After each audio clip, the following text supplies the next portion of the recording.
Donc, laissez-moi vous faire un petit story time. Je suis sortie du pays l'année passée 3 fois. Et à chaque fois, je faisais pas seulement les découvertes, mais il y avait aussi certaines situations qui m'ont fait tellement rire. Par exemple, la première fois, lorsque je suis arrivée, d'accord?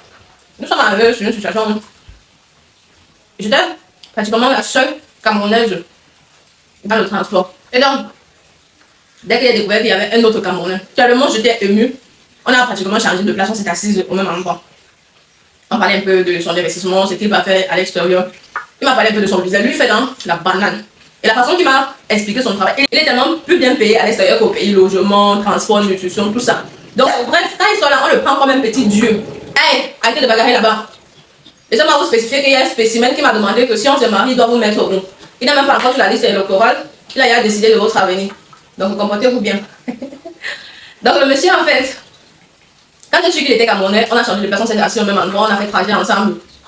Et on arrive vers un truc, minuit, peut-être 2 heures comme ça, là. Il fallait prendre l'hôtel. Aucun de nous ne connaissait où il y avait les hôtels confortables. Donc, on s'est un peu renseigné. Bref, quand tu sors, tu as l'argent, tu te renseignes, on va te dire.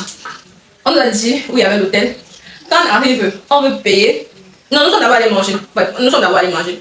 Nous sommes allés manger. Il n'a pas payé mon repas. Bon, je m'attendais pas à ce qu'il paye mon repas. Il a payé mon repas tout seul. Quand maintenant on arrive à l'hôtel, on veut payer. On arrive là-bas. Il dit à la réception que donnez-moi une chambre avec mon épouse. I was like, épouse. Épouse.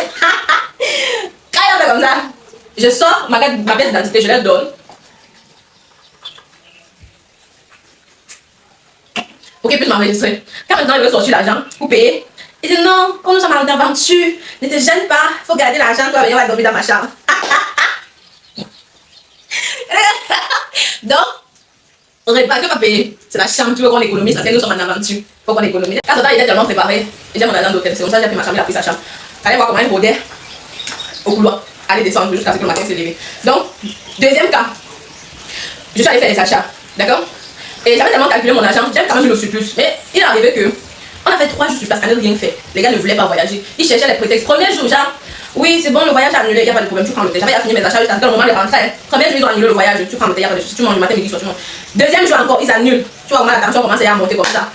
Tu restes dans un pays à ne rien faire parce qu'ils ont juste annulé. Il dit que si les Bamileke partent un peu de partout, tout doit marcher un peu de façon droite. Parce que je ne comprends pas pourquoi il y a des endroits où les voyages sont spécifiques. Il y a des jours de voyage, il y a des jours où on ne voyage pas. Pourtant, ici dans le Bamileke, dès qu'ils voient ces dos, ils voyagent. Il n'y a pas que non, si vous n'avez pas telle heure, il n'y a plus de voyage et tout ça. Non, je ne parle pas des Bamileke, je ne suis pas tribalisme. C'est juste que petit Ambam où je suis parti ici, et Bolova, petit Ambam là, il a fallu qu'on dorme. Parce qu'il n'y avait pas le voyage à cette heure-là. Il fallait qu'on dorme, on attend le lendemain, les heures de voyage pour pouvoir voyager. C'est pour ça qu'il n'y a pas de Bamileke, je ne suis pas tribaliste. Voilà. Revenons à nos moutons. Troisième jour, tu vois ton argent derrière entre les bolets. Il y a l'argent d'hôtel. Tu as uniquement l'argent pour voyager jusqu'à arriver à bon port. Tout le monde s'est mis à bavarder parce qu'on était plusieurs passagers. Vous ne pouvez pas dire qu'on reste 3 jours sur place comme ça. Vous n'avez même pas l'hôtel pour nous loger. Tout le monde s'est mis à bavarder. Bon, il y a maintenant, il y a le service du voyage là. Les agents sur place se sont proposés que certaines familles viennent dormir chez eux. Tout le monde a choisi sa famille. Mais voilà, à mon tour, il manquait que les hommes.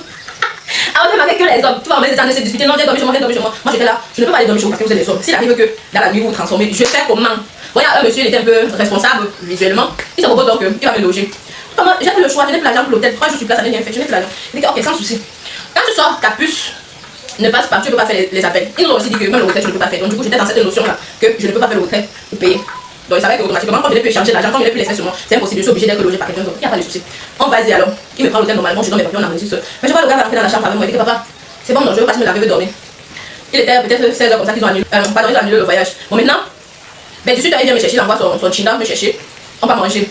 Quand il revient encore, il va entrer dans la chambre. Il dit que c'est bon, non, papa. Et oui, il va qui veut seulement entrer dans la chambre. Il dit que, pardon, quand tu vas commencer, je suis très fâché. Je suis vraiment fatigué que le voyage et tout ça, ça me fait les doubles dépenses pour rien. Il dit que non, même si tu restes ici là une semaine, je suis un responsable, je vais te loger tout ça. Il dit, le lendemain matin, qu'il faut voyager. Le gars envoie son chinda me chercher, il toque à la porte. Comprends tes bagages et tout ça. Quand il va voyager, je vois là qu'il vient toquer à la porte. Après, il a ouvert la porte comme ça, il est rentré. Il a changé d'humeur. Il commence à me dire que si tu ne couches pas avec moi, tu me rembourses mes dépenses. Je suis là, il dit que papa, t'as d'abord dépensé même combien? C'est la partie qui l'a énervé. Tu veux cracher sur mon argent et tout ça. Il dit que ouais, c'est justement que parce que tu connais la situation. Moi, je t'ai pas demandé, j'avais mon argent de déplacer et tout ça. Il s'est fâché. Il a pris mon sac. Dans mon sac, j'avais fait les dépenses de plus d'1 million. Il dit jamais, je peux pas laisser mon sac. Il me dit que tant que tu ne me remets pas mon argent, soit tu couches avec moi, soit je prends ton sac. Mais tu veux confisquer mon argent à cause d'une nuit d'hôtel et un repas et puis 2 bières que j'ai bu là-bas. Voilà comment on a commencé les bruits dans la salle là. J'ai appelé la réception parce qu'il a bloqué la porte. Il a dit tu ne sors pas, tu payes. J'ai commencé à faire les bruits, la réception est sortie. Je lui ai demandé, est-ce qu'il y a un mode de paiement ici, là, je rembourse ton argent, là, là, là. C'est où nous sommes allés chez un monsieur là qui fait le retrait du franc CFA pour changer l'espèce. La manière que j'ai fait le retrait, le monsieur là ne va jamais oublier de sa vie. J'ai payé, même le extra genre, s'il fallait que je prenne le petit déjeuner le matin, j'ai payé, je lui ai donné son argent, j'ai dit qu'il y a quelque chose encore. Parce qu'il a payé, il a la sandalette, il a payé aussi la sandalette. J'ai dit même la sandalette là, j'ai payé 2 sandalettes, je lui ai remis, je lui ai donné son argent. Parce que je savais pas qu'on pouvait faire le retrait là-bas, le monsieur n'avait jamais oublié, c'est où j'ai rencontré là-bas, c'est la personne qui fait les échanges là. Juste aujourd'hui, lui et moi nous sommes amis. Et c'est lui qui fait, on me dit quoi?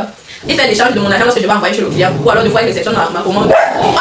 Oui, des fois, il réceptionne ma commande, il envoie ça ici au Cameroun. Sinon, quand vous voulez voyager, préparez-vous. Je n'ai pas peur de la route, j'ai peur du comportement des autres. J'ai peur du comportement de l'humain. Sinon, voyager là, ça me fait pas peur. Découvrir, ça me fait pas peur. Du moment que tu as ton propre argent, tu peux te donner les bonnes informations. Mais si tu dis que non, tu vas arriver, les gens vont t'ouvrir les portes gratuitement. Ah, chia, je suis désolé de te dire que tu vas entrer dans un piège que tu ne pourras plus en ressortir. Rien ne se fait gratuitement. Quand ils te donnent les informations, c'est parce qu'ils s'attendent à quelque chose en retour. Soit tu payes l'argent, soit. Bref.